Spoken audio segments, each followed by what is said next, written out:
Well, with us now is Andrew Griffith from the Conservatives, the Science Minister. Great to have you here on day one of campaigning.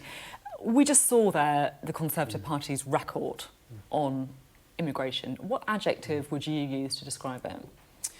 Well, what you saw actually is that this is a long-standing challenge. It's a challenge that we see across the whole of Europe. I mean, big parts of the world's population is on the move. We've seen failed states.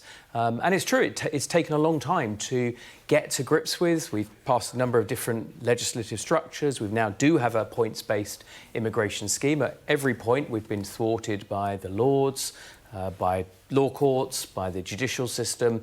But we are finally, as you know, we've got the Rwanda bill on the statute book. The points-based immigration scheme is working. We've also been through some very difficult times with COVID and Ukraine and the geopolitics of China as well. So it's not just always like for like, but I accept it's a very difficult topic. It's a topic that lots of governments across the West are wrestling with. But the government's got a very clear plan on it, Sophie. So the question was, what adjective would you use to describe the Conservative Party's record on immigration? And the adjective I use is that this is a difficult topic. No, that's not an adjective. What adjective would you use to describe the Conservative Party's record on immigration? This is a very difficult topic, Sophie. Well, I'm not going to give you an adjective. What I'm going to try and do, because what I'm going to try and do is... you know what the adjectives are like. What I want to try and do is contextualise. This is a difficult challenge that many European countries are dealing with. You know that, I know that. It's a fair point. You also know there's lots of actions. You have now contextualised it. What adjective would you choose? Well, I haven't thought about an adjective, Sophie. Do you want me to give you a couple of minutes, or what? I mean... Well, we can take a couple of minutes if you want, but what I'd rather do is talk about both the context, which we've just done, just as you've played back some context, but also talk about the fact that we have a clear plan. You know that now. The Rwanda bill is on the statute book. It got there eventually. Well, this is a government that has a clear plan for it. It takes this issue really seriously. It is too high. The government, no ambiguity. The level of immigration is too high. The numbers we've seen today are that we've seen a reduction of around 10%, not enough, but a good start. Some of the measures we're taking are working. About a quarter of decline in terms of the number of people applying for visas. So you can see the trajectory. The direction of travel is clear. We have a plan. An election is about a choice. We have a plan. The Labour Party don't have a plan. In fact, they would promote an amnesty for people who come here illegally. That would just make the UK, in a difficult world and a difficult topic, a much bigger beacon for people to come here. So net migration was 685,000 last year. Of course, when you guys came to power, David Cameron promised net migration at the tens of thousands. Now, if you'd honoured that pledge, an extra 1.4 million people would have entered Britain over the last 14 years. Instead, we've seen an extra 3.6 million people in that time. That's 3 Birminghams, that's 7 Manchesters. And that's why this party is unequivocal that those levels are too high, Sophie. It's your record. You have to own it. It's your record. You can't just ignore what's gone before. Well, it's the facts of what's happened over a very difficult time in geopolitics. It's a fact that we're now measuring things that we weren't measuring before, because when we had free movement, we didn't have any controls. You couldn't capture the figures. Traditionally, those figures often underestimated the amount. Net migration was 244,000 when the Conservative Party first came into power. It's now 685,000. And the ONS themselves, because I read the report, the ONS themselves acknowledged that there have been measurement difficulties in the past. In fact, they've made significant underestimates of the number of people that were coming here under free movement before. So it's not like for like. If you drill into the figures, you've got lots of different moving parts.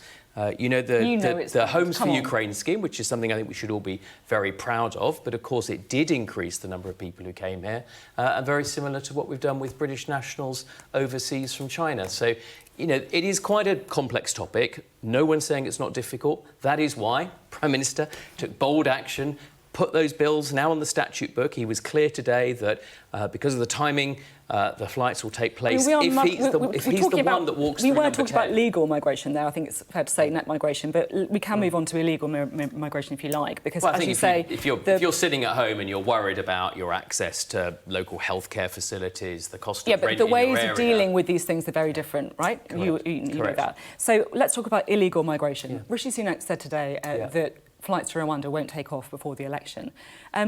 That means he's lost his £1,000 bet with Piers Morgan, doesn't it? Is he going to cough up?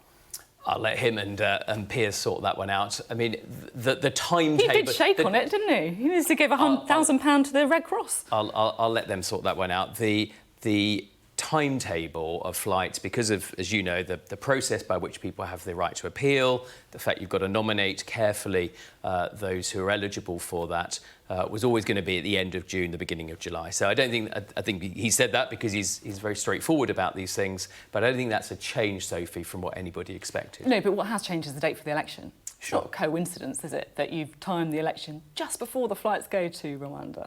Is it? No, I have no idea, but I strongly doubt that, in all of the difficult decisions about, when we go to the country in this very uncertain world, this is an election about, who's portraying the best economic and geopolitical security for this country, for our children and grandchildren. I strongly doubt that was one of the weighty factors.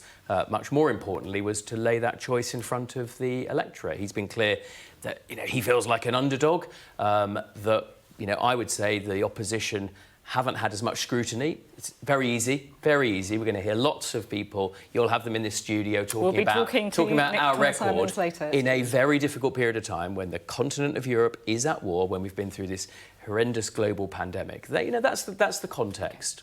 When did you find out about the general election? I found out about, I surmised it was going to be the case from the media about 20 minutes before it was announced. Was it a surprise? It was a surprise, yeah. I mean, I hadn't thought about it greatly, but it was a surprise. And what we're going to do as well, we're going to see so many examples of politicians going out and about, meeting voters, making small talk with strangers. That's always, it's like kind of chaotic, unpredictable. Electors. They're electors, not strangers. But there you go. Electors. Yeah. New friends that we just haven't met yet, It's a big moment for the country. Yeah, and Rishi Sunak was out and about in Wales today. He met some workers in a brewery and he asked them if they were looking forward to the football. But Wales aren't in the Euros, are they? It's a bit awkward. Well, maybe they choose a different team, Sophie. Anyone but England, do you think? We shall see. Okay. We shall see. And just finally, because I think it is only fair, what's the big pitch then? For viewers watching at home, what's the big pitch for the Conservative Party of the election? Well, this is the moment of choice. It's the moment the country gets to decide what sort of future it wants, a secure future with the Conservatives, a plan that has started to work in most of the areas that the Prime Minister set out, or whether it wants to roll the dice, go back to square one. We haven't heard anything today from Labour about what their plan for the country is. That deserves real scrutiny, and I hope that it's going to get that over the next few weeks. We've got a plan, we're clear. This is what a choice in an election is all about. Just finally, are you a bit relieved that Nigel Farage isn't standing?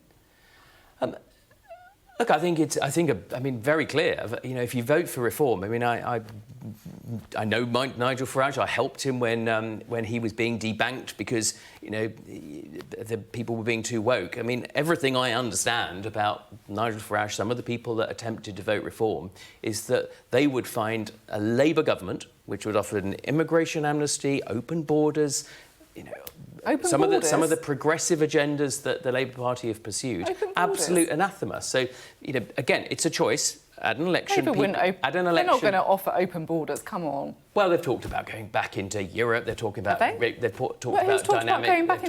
dynamic alignment. About Keir Starmer said he isn't going to be sharing immigration, sharing burdens with Europe. No. It's important. Would move our border to the southern. They haven't talked about going back into the EU. They've talked about closer dynamic alignment. I didn't say going back to the EU. You said going back into Europe. Dynamic alignment with Europe and burden sharing on immigration that would move the UK's borders down to the south coast of the Mediterranean. Right? Now, the point was, if you're tempted to vote for reform, those are things that most people tell me are anathema, and a vote for reform is simply piling up more votes for Keir Starmer. OK, thank you very much indeed. Andrew Griffith, good to have you on the programme tonight.